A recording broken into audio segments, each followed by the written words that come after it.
நெத்தில ஒரு ரூபாய் வைடா நான் பணங்கா வெட்ட மாதிரி வெட்டிக்கிறேன். அவங்க தம்பி தானே உங்களுக்கு உதவி தானே நல்லா பண்ண. யார் யாரோ என்னென்னவோ பண்றாங்க. ஆமா தம்பின்னு சொல்லிட்டு நீ தான் கொஞ்சம் எக்ஸ்ட்ரா பண்ணணும். நான் உங்களுக்கு எக்ஸ்ட்ரா பண்ண மாட்டேன், சிறப்பா பண்ண. ரைட்டு தரேன். அவ்வளவு சின்னதா தரேன். அவ்வளவு சின்னதா வேணா என்னதான் நடுமத்தில தரேன். நடுமத்திலுமா? நடு வாயில நடுமத்தில. சூப்பர்.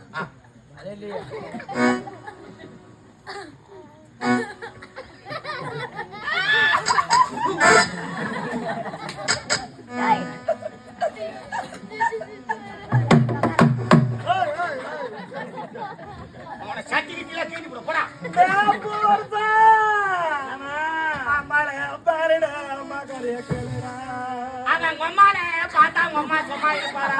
சும்மா இருப்பாளா?